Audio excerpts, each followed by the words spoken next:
Hey YouTubers, I just got done mulching all the leaves in the yard. I'm fixing to put the tractor away for the season, and I noticed it said it wants the oil changed.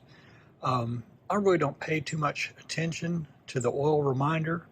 I change the oil every year at the end of the season, which is more frequently than the mower wants.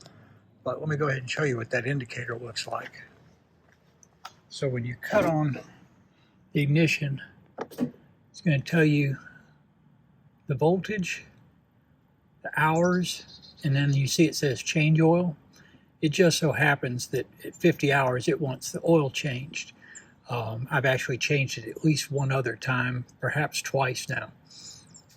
But I change it every year at the end of the season. So let me turn that back off. You don't need much in the way of changing the oil. Of course, you'll need a new filter. Got that right here.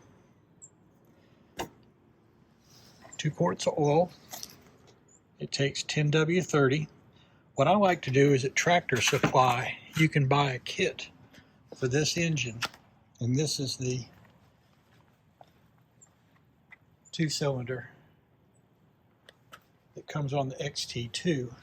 But anyway, at Tractor Supply, you can buy a kit that comes with a new air filter, pre-filter, spark plug, oil filter, oil, and there may even be something else in there for 50 bucks. And it's cheaper than, fuel filter. It comes with everything you need to do complete maintenance on the mower, all in one package. And so it's cheaper than buying the parts individually. Go to Tractor Supply and pick one of those up. Do yourself a big favor. The only tool I expect to need is an oil filter wrench. And I may not even need that. I may be able to get the oil filter off by hand because I don't over tighten them.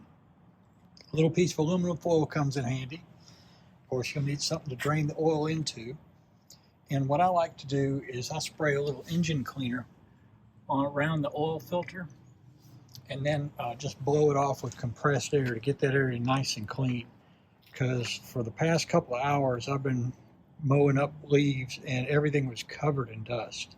I've already taken the cover off here and cleaned the pre-filter and air filter and put those back. Those don't need to be replaced yet, but I did clean them up, and so I'm going to change the oil.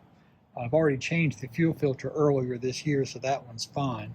I'm just going to change the oil and put it away for the season, and so I'll show you what an oil change looks like.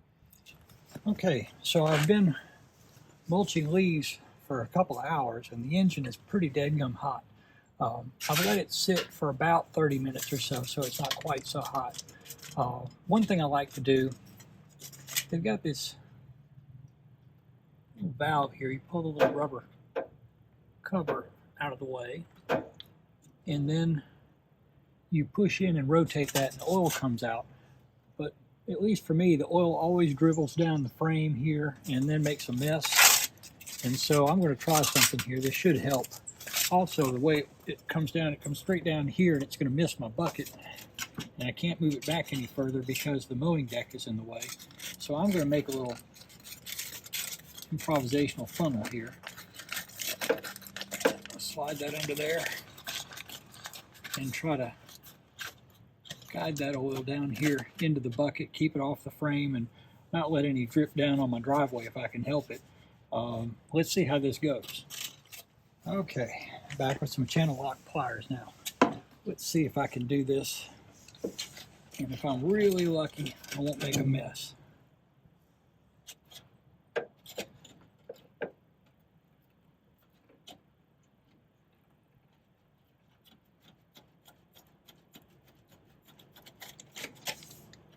There we go.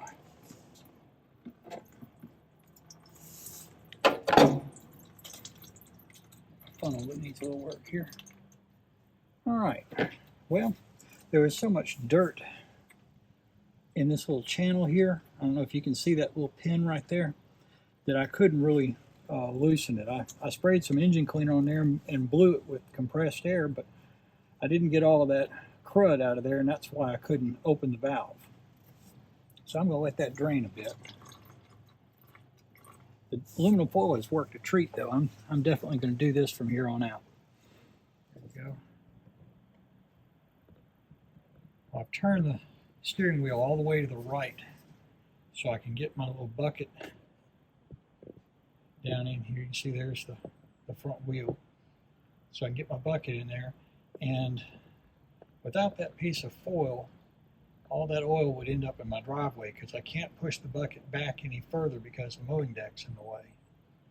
So that foil has worked out really well. I'm going to go ahead and pull the dipstick, little air go into the motor. There we go. Okay, the oil is finished draining and I've closed the valve up. So far, I hadn't got so much as a drop of oil in the driveway. Let's see if my luck will hold when I change the filter. All right, I'll try again, put my little piece of foil up under here. Like that. Kind of turn around like a little bit of a funnel. Raise it up in the back some, so hopefully no oil goes back towards the motor. If I'm really lucky, maybe I can get this thing out of here without making a mess. Let's see how this goes. I'm just going to see if I can just loosen this by hand. Oh yeah, it's not that tight. You really don't need to tighten these things super tight. You're just making it work harder for yourself the next time around if you really tighten them a lot. All right, there we go. And that's working really well. Just going to leave that hanging there for a second and let that drain. But this little piece of aluminum foil will save you a mess, because otherwise the oil goes all over the frame. You can't hardly get your bucket under the drain spout because the mowing deck gets in the way. Just taking your time and using a little piece of foil will save you a lot of cleanup, a lot of headache. All right, let's go ahead and get that filter off of there.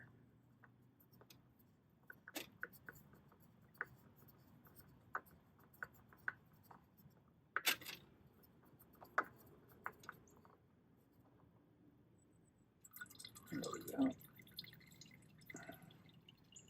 All right.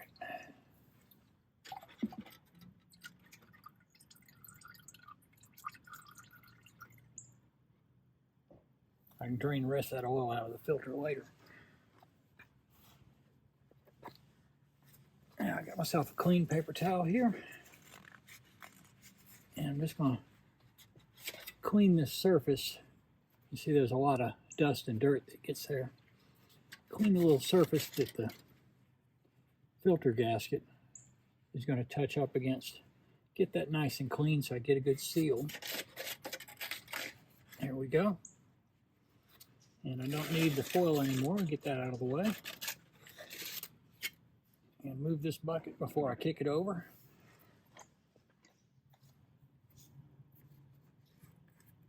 Now then, and again, they recommend a 10W30 synthetic. You don't have to use the Kohler brand. This is just what you get when you buy the engine maintenance kit from Tractor Supply.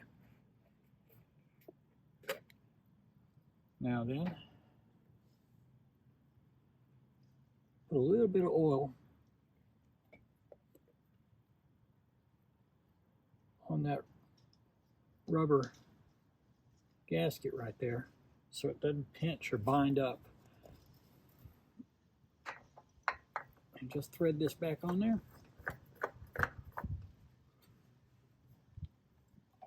And just snug it up by hand.